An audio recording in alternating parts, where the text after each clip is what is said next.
Eh sì, lo avevamo detto che la strada era ancora lunga per Netflix e Warner Bros., no?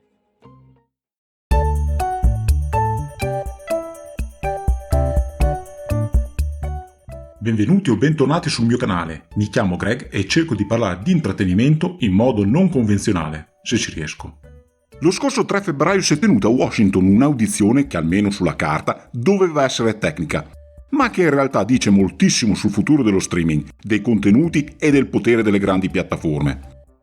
Davanti al sottocomitato antitrust del Senate Judiciary Committee, presieduto dal senatore repubblicano Mike Lee, si è discusso della maxi operazione annunciata da Netflix lo scorso 5 dicembre, l'acquisizione delle divisioni streaming e studio di Warner Bros. Discovery. Quindi asset pesantissimi come HBO, Warner Bros. Pictures e DC Comics, per una cifra che si aggira intorno agli 83 miliardi di dollari. L'audizione aveva un obiettivo molto chiaro: capire se questa fusione rischi di creare una concentrazione di potere senza precedenti nel settore dell'intrattenimento.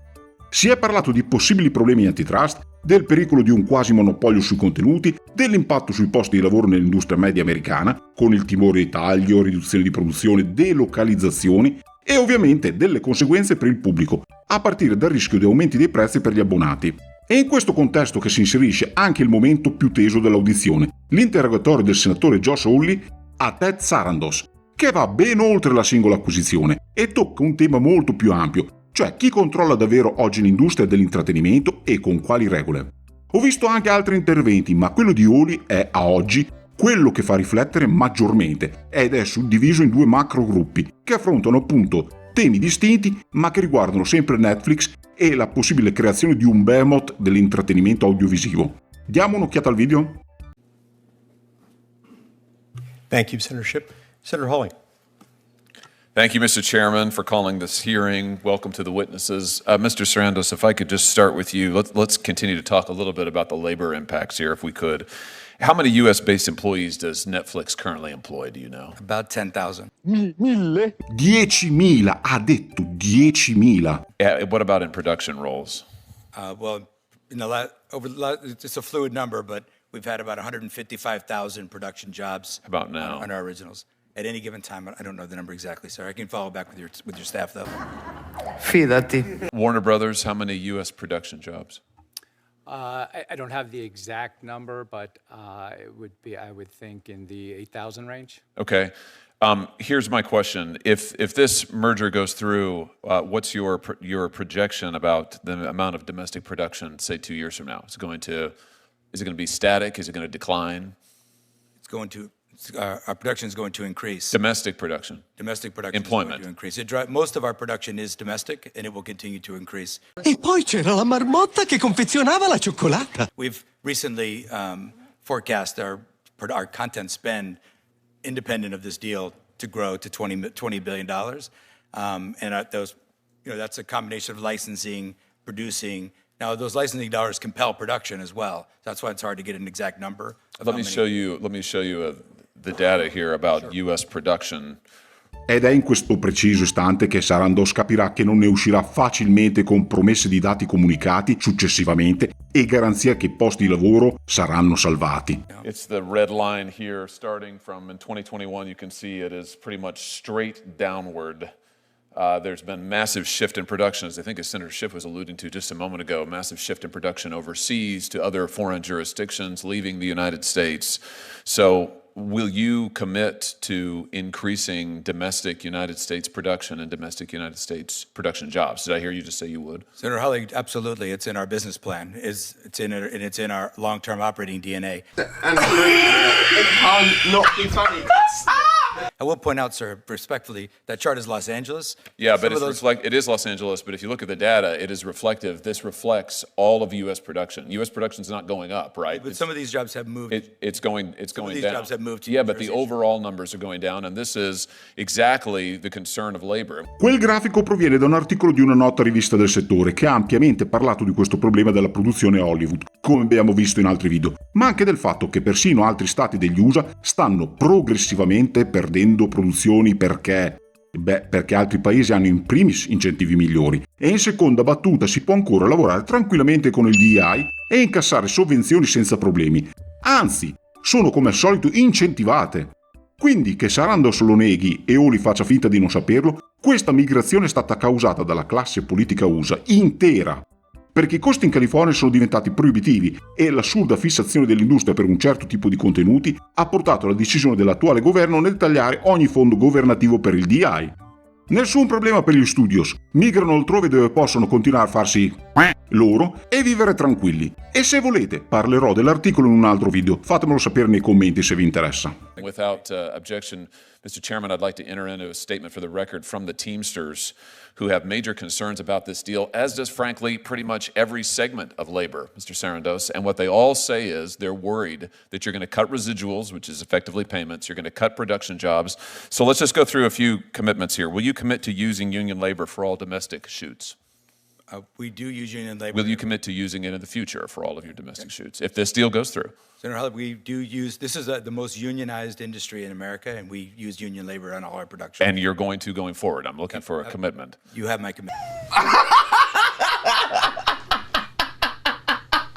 Will you commit to a 45-day or longer theatrical release window for major Warner Brothers films? Senator Hawley, I just said that I would do that under oath, so yes. Good. And will you commit to fairly compensating your workers in the industry with residual payments? Well, top of market payment has been Netflix business philosophy since we started operating over 25 years listen, ago. What you have been routinely accused of compressing and reducing residuals, it's one of the biggest objections to labor to this deal. So let's see if you can lay that to rest today. Will you commit to full residuals? Senator Hawley, I would like to tell you this is a very complicated answer because we prepay. That's usually on the way to no. That's usually a way of saying no. So I'm looking for yes. Senator Hawley, I understand this is not a yes or no answer. It kind of is, though. It kind of isn't because, and we were going to sit down with the unions of. You're disappointing me. Solo io ho visto una contraddizione in ciò che ha detto Sarandos, o meglio, ha bleffato sperando che Hawley non ribattesse. Che figura di me. Starting in the next few days, sir, we're sitting down with the unions for new contract talks that start actually in 3 days. That's a complicated, long no. I would really hope it would be yes. Okay. Are you asking me to commit to residuals in the traditional form?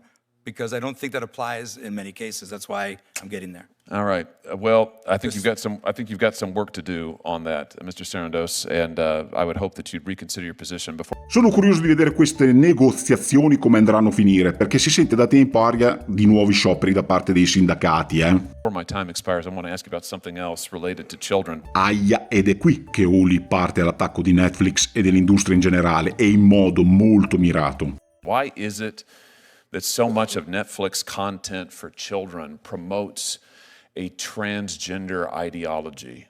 Almost half of your content for children, I'm talking about minor children now, I'm not talking about teenagers, minor children promotes a transgender ideology agenda. I was just looking at the data here from your various series.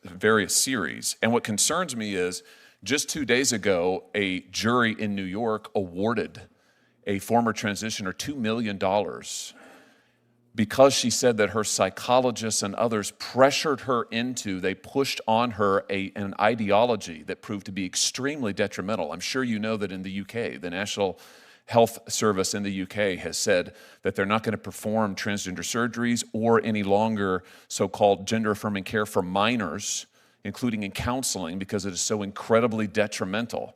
Infatti è curioso che proprio in UK si sia presa questa posizione, visto che per il resto è peggio che negli USA in questo momento. Our own HHS has come forward with similar findings this past year, yet if you turn on Netflix, you'll find that an enormous amount, and I say this as a parent with 3 young children, an enormous amount of your children's programming has this ideology and agenda in it. Is this an advocacy position for Netflix? Is this an ideological commitment you have? I mean, why is this? Senator Hawley, Netflix has no political agenda of any kind. Veramente? Sì. Non mettere il gomito così un attimo.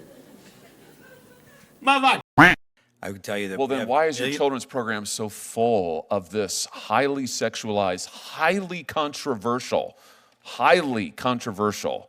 agenda? I don't understand it. It seems strange to me. Respectfully, sir, it's because it's inaccurate. We have millions of hours of children's programming. What the fuck? Non è vero. Lo ha detto sul serio. You're can't- saying it's not there. You don't have trans. You don't feature trans characters, trans storylines, trans themes. It's not in your programming. I'm saying we feature a wide variety of stories and programs to meet a wide variety of people's tastes. Why is almost half of it? Why does almost half of your children's program feature this highly controversial, highly sexualized material? That just seems strange to me. It can't possibly be a reflection of the population. Senator Hawley, I don't have any idea where that number would come from or what that would be. I don't believe that's been your personal experience, but I can't speak to that. Well, what do you mean you don't think it's been my personal experience? I You don't think that I monitor what my children watch on your... Here's what I tell you what my personal experience is since you bring it up. My personal experience is that my 3 children, I can't let them watch anything they want on Netflix. I can't let them watch anything on Netflix unless I preview it, because I don't have confidence in what's on your platform. I don't know what they're going to encounter, and I tell you what, I don't want my kids being pushed an agenda about their sexuality or gender identity when I have not had the opportunity first to discuss it with them and to form them in that. And I, frankly, on behalf of parents around the country, it offends me that Netflix is pushing this content at parents in what seems to be a very coordinated, thought-through, planned-out agenda in a way that, frankly, I think undermines parents, certainly undermines me and my wife. We have to watch every show beforehand before we can let our kids watch it. Now, I don't know. That seems pretty concerning to me. I know you make a gob of money on it, and maybe that's the answer. But it just seems to me that it's a disservice to the parents of this country, particularly given what's happening with our youth on this subject.